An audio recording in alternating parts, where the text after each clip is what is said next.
Video को ना skip कीजिएगा, ना वीडियो को स्किप मत कीजिएगा गाइज। अगर स्किप कर दिए तो आप लोग को समझ में नहीं आएगी, तो इसलिए थोड़ा समझ देख लीजिए। अगर इम्पोर्टेंट आप लोग को लग रहा है कि क्यों घिसाई करना चाहिए, तो आप इस वीडियो के अंत तक बने रहे। तो फिर स्टार्ट करते हैं।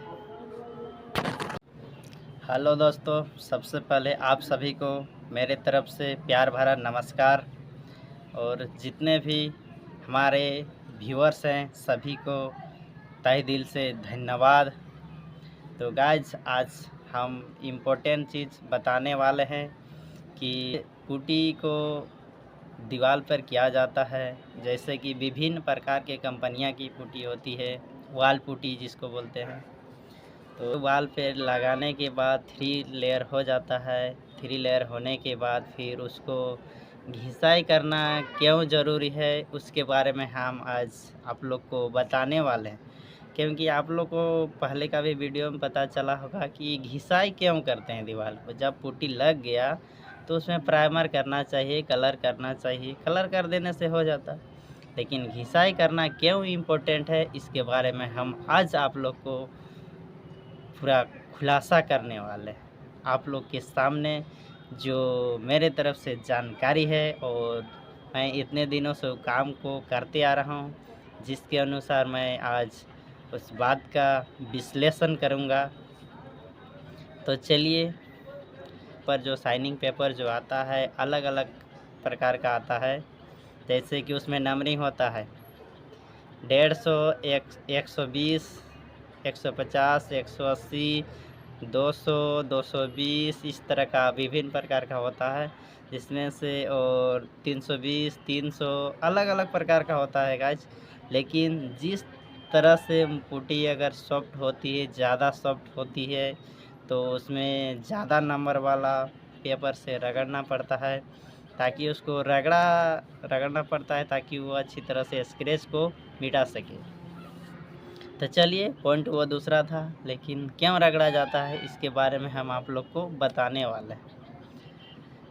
तो गाइज, पुट्टी करने के बाद दीवार को इसलिए रगड़ा जाता है क्योंकि जिस तरह से लकड़ी का अगर कोई दरवाज़ा बनाते हैं या तो टेबल बनाते हैं, कुछ भी प्रकार का विभिन्न फर्नीचर का कुछ भी सामान हो, तो लकड़ी का होना चाहिए, ये नहीं प्लाईवुड वाला। प्लाईवुड वाला में रौंदा नहीं चलता है, जिसमें से रौंदा नहीं चला जाता है तो उसका कोई इसमें ई नहीं है, उसका उल्लेख इस बात पे नहीं है।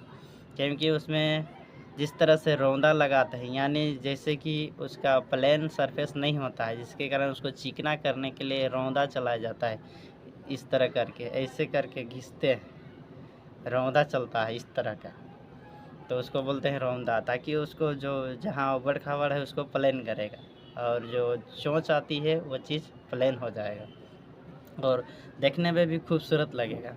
सेम उसी प्रकार से आज हम पुट्टी के बारे में आप लोग को जानकारी देने वाले हैं। तो चलिए, किस तरह से देखिए, पुट्टी जब लगता है ब्लेड के माध्यम से, ब्लेड का आकार ज़्यादा लंबा नहीं होता है, 8 इंच या 10 इंच का रहता है, और चौड़ाई 4 इंच की रहती है। जिसमें से वो पतरा तो दिखाइए होंगे आप लोग को वीडियो में कि उसी के माध्यम से हम लोग पुट्टी को मारते हैं। लेकिन पुट्टी मारने के बाद जब उसे चिकना किया जाता है, यानी कि जिस समय उसको साफ़ करते हैं उस समय भी थोड़ा थोड़ा लेयर छूट जाता है। तो छूटने के बाद या तो फिर कहीं गड्ढा होता है थोड़ा सा, या तो फिर कहीं दूसरा जैसा लगने लगता है, तो वो चीज़ के ऊपर डायरेक्ट पेंट और पुट्टी नहीं लगाया जाता है। इसलिए क्योंकि वो चीज़ जब लाइट लगेगा घर पे और पेंट लग जाएगा, उस समय वो चीज़ आप लोग से दिखाई देगा कि इस तरह से दीवार में फोल्ड है इस जगह पे, जिसके कारण दीवार को अच्छी तरह से शाइनिंग किया जाता है। शाइनिंग करने के बाद उसका जो पुट्टी ब्लेड मारने वाला जो जॉइंट होता है, वो जॉइंट एक भी जॉइंट अब दिखाई नहीं देता है, सारे जॉइंट लुप्त हो जाते हैं, यानी सब घिसाई करके वो ख़त्म हो जाता है, जिसके कारण दीवार का शाइनिंग पूरा मस्त और सुंदर दिखने लगता है।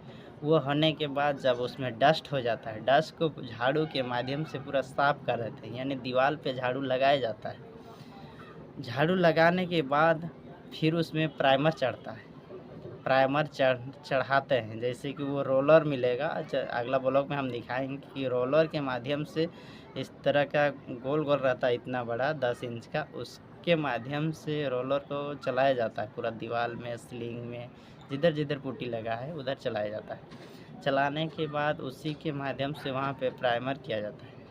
प्राइमर करने के बाद यानी आज प्राइमर किए तो ठीक नेक्स्ट रोज़ हम उस दीवार पे कलर चढ़ा सकते हैं, क्योंकि जिस दिन हम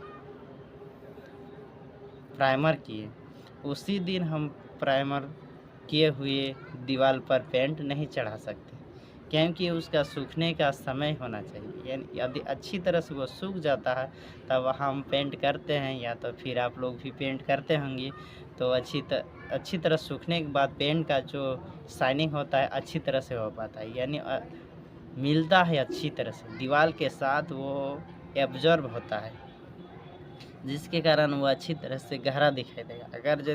अगर दीवार ना सूखे और फिर हम प्राइमर लगाए हुए दीवार में तुरंत पेंट लगाना चालू करते हैं तो पेंट अच्छी तरह से दीवार को कलरिंग नहीं कर पाएगा, क्योंकि उस पे नमी रहती है दीवार पे। दीवार हमेशा सूखा हुआ आना चाहिए। और एक इम्पोर्टेंट बात, अगर पुट्टी वाले दीवार पे किसी तरह से नमी आ गई है तो उसमें पेंट लेने की संभावना कुछ नहीं, मतलब एकदम में पेंट लेने की संभावना नहीं है, क्योंकि पेंट जब दीवार पे चढ़ता है तो उसकी आकृति को थोड़ा एब्जॉर्ब करना चाहिए। मतलब जैसे कि हम पानी कई दीवार पे छींटा पड़ते हैं तो पानी खींच लेता है, सेम उसी प्रकार से पेंट का भी मात्रा थोड़ा सा खींचना चाहिए। और प्राइमर इसलिए किया जाता है कि ज़्यादा पेंट को अच्छी दीवार ना खींचे, काम थोड़ा सा ही मात्रा में खींच पाए, इसलिए प्राइमर चढ़ाया जाता है। और प्राइमर चढ़ाना इसलिए इम्पोर्टेंट है। और वो बात हुआ, प्लस में उसका पकड़ भी बनता है पेंट का। इस तरह से यही बात रहा कि शाइनिंग क्यों किया जाता है, ताकि उसको अच्छी तरह से चिकना दिखे और पता ना चले जॉइंट की कहाँ पे जॉइंट हुआ है, इसका किस तरह से लगा है, और इसका जॉइंटिंग। तो चलिए, हम तो इसके बारे में बता दिए, लेकिन घिसाई का भी काम अब चलिए हम चालू करने वाले हैं। तो फिर इसी ब्लॉग में आप लोग को देखने को मिलेगा कि दीवार की घिसाई को किस तरह से करते हैं।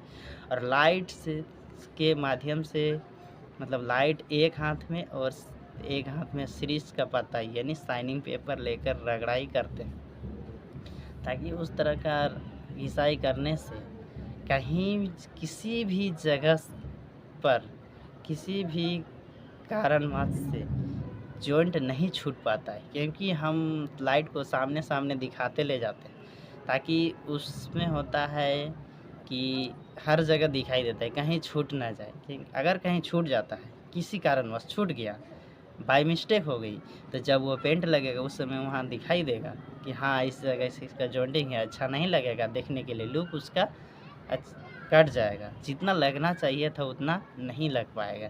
तो चलिए, इसलिए उसको शाइनिंग किया जाता है। फिर इसका प्राइमर का भी डिटेल हम कभी करेंगे और पेंट का भी करेंगे कि पेंट किस तरह से लगाया जाता है, क्यों लगाना चाहिए घर पे, और कितने दिनों तक उसकी वैलिडिटी रहती है। हम लगा लिए तो कितना दिन तक चलेगी और कितना दिन तक नहीं सक्सेस होगी, और कौन सा पेंट अच्छा चलेगा, और गंदगी होने के बाद कौन सा ऐसा पेंट चढ़ाएंगे दीवार पे कि गंदगी अगर दीवार हो गया तो हम पानी से उसको धुलाई कर सकते हैं, यानी कपड़ा भिंगाकर हम उस दागी को हम हटा सकते हैं। तो वो चीज़ हम दूसरा वीडियो में आप लोग के साथ शेयर करेंगे। तो चलिए फिर देखिए, हम घिसाई का काम स्टार्ट कर दे चुके हैं, और विंडो का भी कोर की घिसाई हो रही है, और साथ ही साथ देखिएगा इसी वीडियो में। और तो चलिए, ये रहा शाइनिंग पेपर, ये 320 नंबर का है। पुट्टी के हिसाब से शाइनिंग पेपर का नंबरिंग आता है, यानी पुट्टी अगर सॉफ्ट है तो ये नंबर बढ़ता चला जाएगा, अगर पुट्टी अगर टाइट है यानी कठोर तो वो नंबर घटेगा, यानी 150, 80, 120। तो चलिए, इसका रगड़ने वाला का साइड भी हम दिखा रहे हैं कि इस तरह का रहा, इस तरह का फोल्ड करके दबा देते हैं, और ये है ब्लेड के माध्यम से इसको काट देते हैं। 2 बराबर भागों में।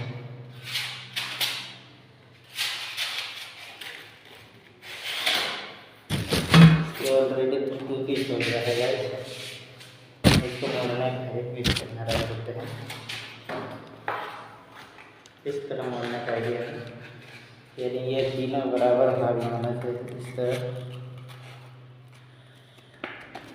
इसे मोड़ दिए। उसके बाद इसे लाइनिंग का काम करते हैं।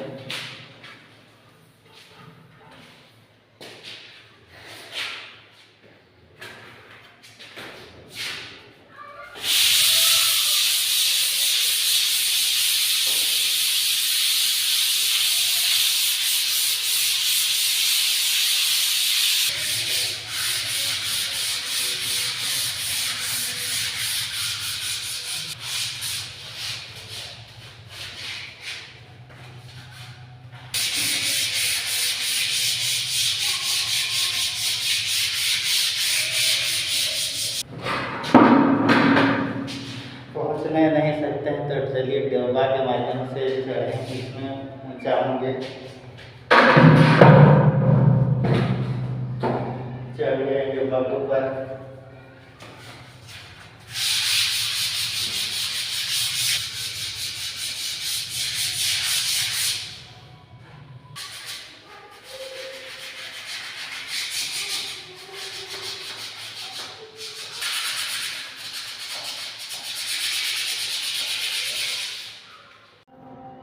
और गाइज वीडियो आप लोग को अच्छी लगी तो चैनल को सब्सक्राइब कर लीजिएगा और बेल आइकन को प्रेस कर दीजिएगा।